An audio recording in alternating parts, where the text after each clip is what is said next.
It's Eagles game eve, and it's Sixers game review. As the last night, the Sixers lose to the New York Knicks in the first game of the NBA Cup, brought to us by Emirates. The Knicks are much better than the Sixers are right now. Listen, this is my approach today. My approach today is you judge. I'm tired of judging. I really am. I'm tired of judging the Joel Embiid thing and what the Sixers are. I don't know anymore. There's a lot of optimistic reviews saying, boy, when they really get all three of them together on the court, they're going to be something special. I don't know. I saw a guy last night who was clearly out of shape, looked a lot to be disinterested in the game, did not look like he needed to be in shape for the game. And you know, this has been so it plays into my pet peeve as to the mindset that you have to start a season with. And we review it again. After the Olympics, there were 2 months, a gap. He wasn't ready to play. He wasn't in shape. He's not in shape now. He's not ready to play. So I've got nothing more to say about it. I really don't. I want the people now to talk about it. On what they saw last night, and you can have two views of it. One is, don't worry about it, Mike. It was his first game back. He's rounding in the form. Or you can go, why wasn't he in form? Why now do we need more time to get him in form? And I kept telling you that whatever he was doing was not enough. Practice scrimmages. They're not playing him hard. He's not playing hard in those scrimmages. How are you going to get to be ready for an NBA game? I don't know what to say anymore. I don't. Now, I know that people out there are going, Mike, you're taking this too seriously. This is their plan, and it's going to work out because they're going to preserve him and blah, blah, blah. I got nothing for that anymore. I got nothing. So, Bill, I'll just throw it to you. As a man who had confidence yesterday, 10 of 10 was your confidence meter on this whole situation. So go ahead. Knock yourself out. Bill Colarulo, ladies and gentlemen.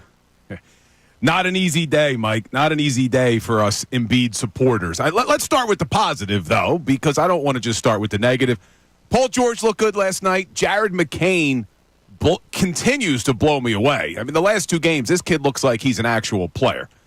That's it for the positives.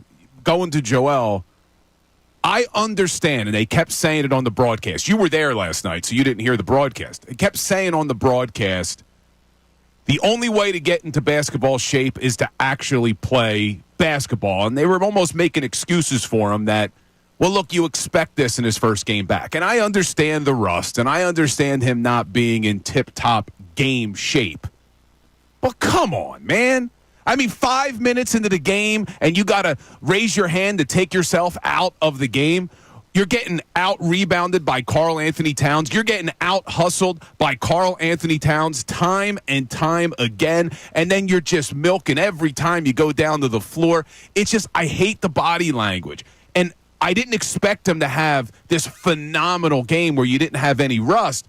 But there's ways to be in shape. Even if the knee was bothering him, there are ways to be in shape as a professional athlete. That's what frustrates me. I felt like me or you, Mike, could have gone out there and probably lasted more than 5 minutes to start the game. And this is this guy's job that he's paid millions and millions of dollars for. Come on, Joel. You could be in better shape than what you were last night. I don't understand. How bad a shape was he, Mike, when he came in a couple of months ago that they've been ramping him up? We keep hearing they're ramping him up. And the first game he plays, he was winded after 5 minutes. I have defended him, and I can't. Usually when the adrenaline kicks in and you start playing, you get winded. I understand that part of it. But here's what when I looked at him last night. I said, he's just not interested in being active in this game. He just like he looked at this game like it was some kind of a 5-on-5 scrimmage at the Camden facility. And here's how I know that. The man had 2 rebounds for most of the game. Two. Finished with 3. He finished with 3. And I'm going. And I'm reading some reviews. And they go, "Wow, they really look good. The spacing's really going to look good when he's on the floor." Paul George. They played 15 minutes together. I have not read a stat on how many points Paul George scored in those 15 minutes. So if you're going to make the case that the spacing is really good, then give me some data. I could be convinced. I don't have the data. If you have the data, how many points Paul George scored when Embiid was on the floor, then you convince me about that spacing thing. But until that, I can't find anything that I looked at last night that I was pleased about. Except, you're right, Jared McCain, I didn't expect that at all. But I'm watching the game, and Nick Nurse is wasting my time with a stiff, with all due respect. There it is. Jeff Dalton, it plays 25 minutes in that game. Are you kidding me? Why? He does not belong on an NBA floor. He played 25 minutes in that game. Well, they didn't play Gordon. They didn't play Reggie Jackson. They didn't play KJ Martin. What are you trying to get out of Jeff Dalton? What does he do on the floor? What does he give you exactly? Well, what he gave you was 0 for 4 from the field. He gave you 1 offensive board and 1 assist. That's what I mean. What is he giving you that you play him for 25 minutes? I don't know, man. And listen, I was critical of Nick Nurse last week, said, is it time that we start questioning Nick Nurse? Because obviously today, the main topic of discussion with the Sixers is going to be Joel and him being out of shape and out hustled last night. But you look at this Sixers team now through 10 games. They're 29th in field goal percentage. They're 26th in three-point percentage. They're 30th in rebounding. And I get you've been without Joel. Paul George missed a lot of time, but come on. Seriously? They're in the bottom of the league in all of these categories? Does some of that have to go back to the head coach? Again, this is why I don't want to talk anymore, because people are going to hate me. I looked at this in the preseason. I said, they're being so permissive to having him for the playoffs that they have almost convinced him that he doesn't have to play. Well, they've set that kind of mindset. Okay, this is his first game back. This really should be a gacked up game. And it's like, he didn't even take the game that seriously. And it's all part of this whole mindset. Ramp them up, save them. These games aren't important. Let's just get through the season, and then we can have them for the playoffs. That is the poison, the rat poison, as Jalen Hurts would call it, that has now, I believe, infected this whole situation. But there are already apologists for Joel in our YouTube chat. Of course there are. And that's why I'm out. If you want to apologize, then I want to hear from you. I say you already know how I feel. I'm discouraged by the whole mindset of this season, and this whole attitude of preservation instead of playing. So if you're against that, I would gladly have a conversation with you. I will listen to your point. I just hate it that we become so permissive to this guy's overall well-being for the playoffs. And I look at the Knicks, and I go, man, they're playing their ass off, that team. They're together. They play together. They had 6 guys in double figures last night. They made the right play when they needed the right. You know what that comes from? That comes from time.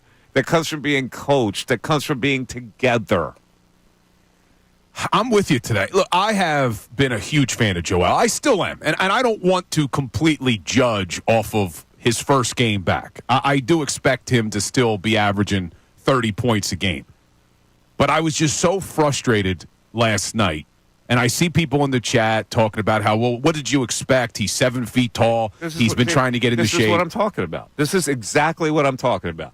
Those kind of folks have now been convinced to be permissive about it. I just don't get how a guy who has been, this is the quote we've been getting, ramping up, could have been that out of shape and that rusty last night. And I know true 5-on-5 in a game is different. I'm not expecting it to be perfect. They have convinced him that it's not important now. This has been my whole problem with it. It's not important now. And that's the whole mindset of it. So he goes, yeah, it's not important now. Okay, so I'll just take my time. The most frustrating play for me, and I forget who it was that had the ball for the Knicks, but they go to drive the lane, and Joel gives a half-effort attempt to swat at the ball to steal. They beat him to the basket. and then Karl Anthony Town beats him to the basket to get the offensive board and slam it, and Joel's just standing there. Yep.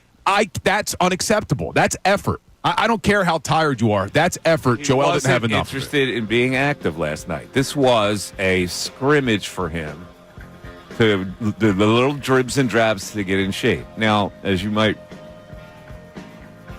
understand, Shaquille O'Neal ripped into him last night at halftime of that game.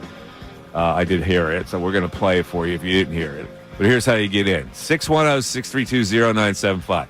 Ironically, today is General Knowledge Wednesday, and our prize is a pair of Sixers tickets.